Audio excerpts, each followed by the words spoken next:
Hey YouTube, this is Gracie and welcome back to Mini Card Mondays. Mini Card Mondays is when I show how to make mini Disneybounding greeting cards. And if you're into that sort of thing, I'll be leaving a link to a playlist of all of my other mini cards at the end of this video, so have fun watching those. But let me tell you a little bit about this card that I made for you guys.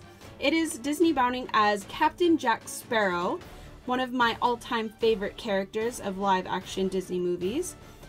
I have been obsessed with the Pirates films since I was 16 years old, and my best friend and her family took me to see the very first Pirates of the Caribbean movie, and I was obsessed with it ever since. Me and her picked out our two favorite characters. Hers was Will Turner, mine was obviously Jack Sparrow, and we've been obsessed, well, at least I've been obsessed with them ever since. So let me tell you a little bit more of the detailings behind the card. So I wanted to use this pirate ship or ship in a bottle because, spoiler alert if you haven't seen the movies, the Black Pearl magically is put into a bottle and Jack is trying to get it out. So that's why I wanted to put that on the front. I also used this embossed and die cut faux leather paper here, and then I also used that is to represent the hat that he wears as well as his boots a little bit, but mostly his hat. The blue background is embossed and distressed a little bit to represent his vest that he wears, and the cream color card that I used is to represent that big billowy pirate shirt that he wears. Also, I included the red fabric all the way through it to emulate the bandana that he wears or head wrap that he wears, and then also these beads to represent the beads that he has, you know, coming out of his bandana thing. But also I put the little black pearl at the end because, you know, his ship is called the Black Pearl. So there you go. There's the outside. I also did a little bit of a green kind of goo dot here. It's kind of like a wax stamp look that it turned out to be.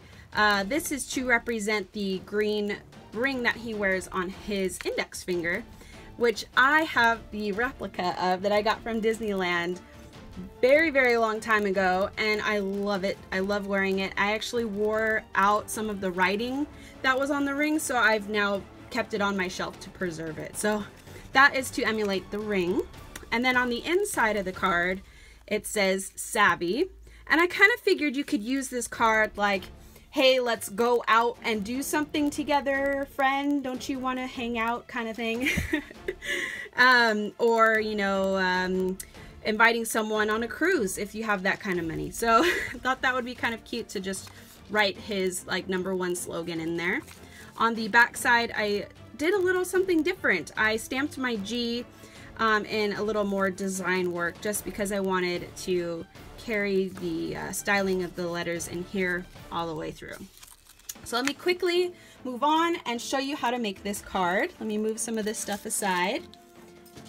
Alrighty, clear off our surface. So the very first thing you want to start with is some paper and your card. So your card will be, or at least mine was, originally 5.5 by 4, and I cut it down the center at approximately 2 3/4, and you end up getting with 2 of these.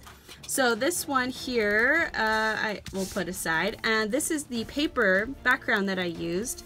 I used the Authentique, this is the 6x6 bundle, and I used the faux leather paper. So you can see here, I've already die cut a bunch of it out. You can see it really looks like exactly like the leather of his hat. So I really liked that. So we'll go ahead and put that aside as well. And I then took that paper and ran it through this Spellbinders Nestabilities die cut and embossing piece. And this is the second to the smallest one that I used. And it came out looking like this. Now I'm showing you this on a lighter piece of brown cardstock because I wanted you to see the detailing. So you can kind of see how it embosses the top and the bottom of it, but then cuts out holes on the sides. I thought that was kind of cool and sort of piratey, something you'd see on a pirate ship. So that's why I chose that one. And this is what it comes out to look like. Now, the next thing I did was I took my Brilliance Graphite Black Dewdrop Pigment ink, and I used a Q-tip. Let me see if I can find one. I used a Q-tip and I dabbed it onto the ink pad itself, just a little bit because it comes out really strong. And then you'll kind of do little circle motions, and you can see how dark that is. Well, hopefully you can see how dark that is in comparison to the rest here. Now, I didn't want it to be super, super dark, so I took the other side, the dry side, and just kind of rubbed it and blended it in, and that really tones down the color a lot. And I think that's due to partly the ink that we're using, but also due to the type of paper that we're using. I think it's a little bit on the silky side, the smooth side, so I think that's what helps that along. So we'll go ahead and put that aside as well. The other piece I did was I took a dark navy blue cardstock, and I'll leave the size in the description box, and then I ran it through an embossing folder, which is this one here. It's Sizzix Tim Holtz Alterations. And then I took the same ink, the Brilliance Graphite Black, and I just, you can already see I've done some of it. You can see the difference between the two halves, and I've just gone over the top so that the raised edges will be the only thing to get the ink. You will get some on the inside, but that's okay. And you're just going to lightly dust that on. You don't want too much because, again, you don't want it to be too dark. Because if you look closely at his vest, it's very distressed, it's very weathered. So you want to try to sort of emulate that. So that's what the background is going to look like. The other thing I did was I found some of this fabric lying around, and you can totally use a ribbon, or if you want to go out and get some fabric or some scrap fabrics, this is, you know, that would be a good idea. This is just what I had lying around. So I took a piece, I don't know the exact size, but I'll go ahead and leave that in the measurement description box as well. And I just folded that, it was already in half, and I folded it in half again. And then I took some scissors and I kind of cut off the edges just on one side so that it would kind of look like this. Hopefully you could see that.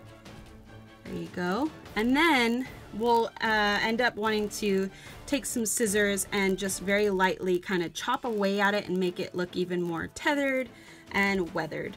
So we'll go ahead and put that aside as well. And let's get started with the next piece. I ended up finding this old bracelet that I had, I think, from like 5 years ago at least, and I loved the beads, so I ended up taking the end of it and just taking a lot of them out, and I came up with all of these. They're kind of like bronze and wood color, so I used a bunch of those. And then I used this pink wire, which I would have preferred like silver or gold or bronze, but this is all I had. And I cut off a good size, about this long, so maybe like 2 to 4 inches depending on how much space you need to work with. And I ran those beads through and just kind of twisted it around the bottom one. And then what we'll do is end up doing a little twisty tie around one of the brads that I'll show you how to do in just a few moments. So let's go ahead and get started building our card now. So the very first thing, we're actually not going to put it on the card until the very end, and you'll see why. We're going to start with our background, and then we're going to place down all of our pieces. So we're going to place down the fabric, fold it in half, and just put down the center. And let's see if I could get that done correctly here. And then we're going to place down the brown piece of paper in the position that we want. And now we're going to take this giant tool here. I don't know what it's called, but it makes holes and it puts brads on things. It's pretty awesome. Oh, here we go. Crop-A-Dile #2. Oh, that's kind of cool. Crocodile, Crop-A-Dile, ha ha ha. And we're going to make a hole. Oops. We're going to make a hole at the top and at the bottom of the brown paper, and it's going to go all the way through the fabric as well. So let me see if I could do this real quick. So I'm going to place that down so you can kind of see where I'm doing that. And we're just going to, it doesn't really matter where exactly, just wherever you like it. And then we're going to pick that up. And you can see how it's cut a hole all the way through.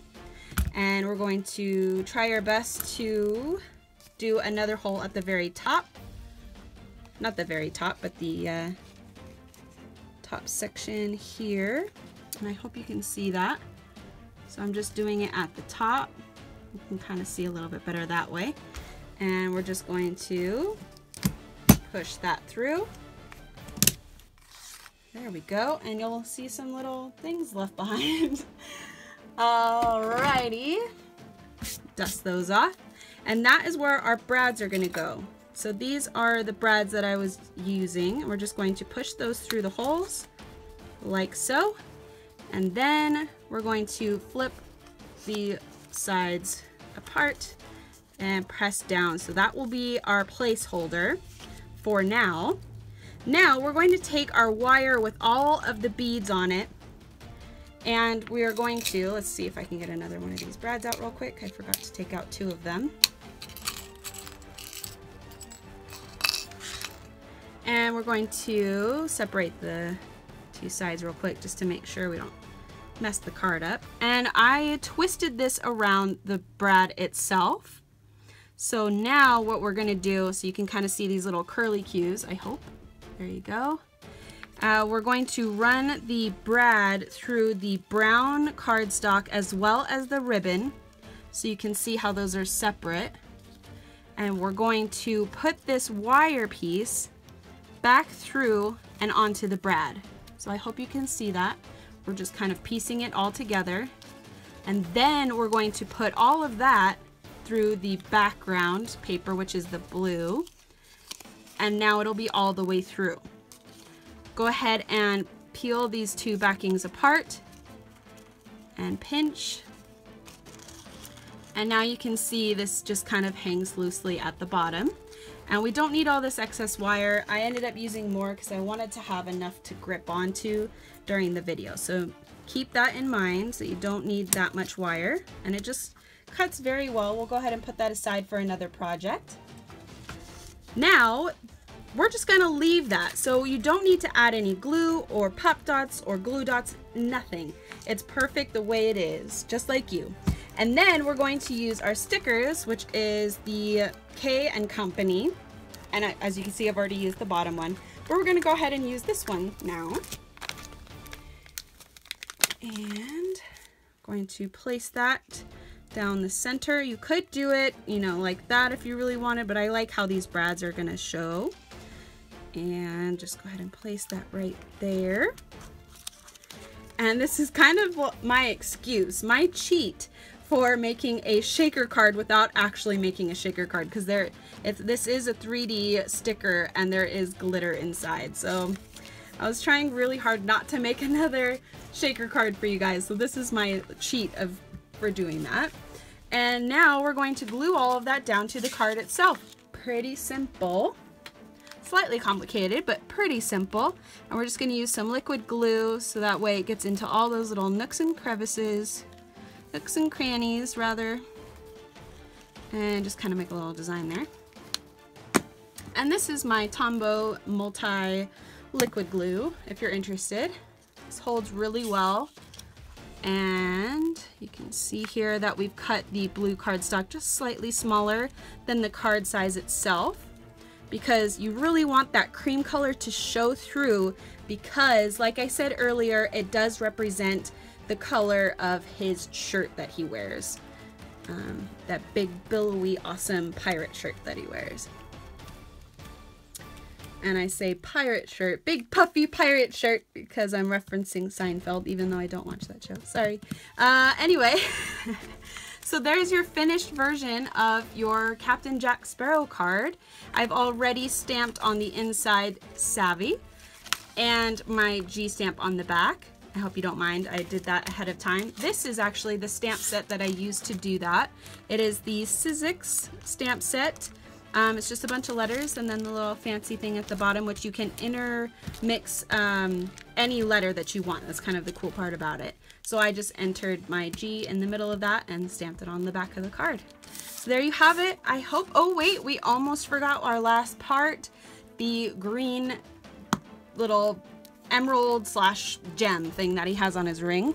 All I did was took my liquid pearls, dimensional pearlescent paint, put a little blobby blob and a circular motion, kind of swirled it around, and then I took my Stickles in, let's see, just green, and it's sparkly and wonderful, and we're just going to kind of swirl that inside of the green pearlescent blobby blob. And that's pretty much it. That is all I did to achieve that look. I hope you guys like this card. If you did, give it a great big thumbs up and subscribe to my channel if you haven't done so already. And yeah, stay tuned for more and exciting cards coming your way, and also for more cards coming your way from my mom, my guest co-host. Yeah, so stay tuned and I will see you guys next time. Have a great day. Bye.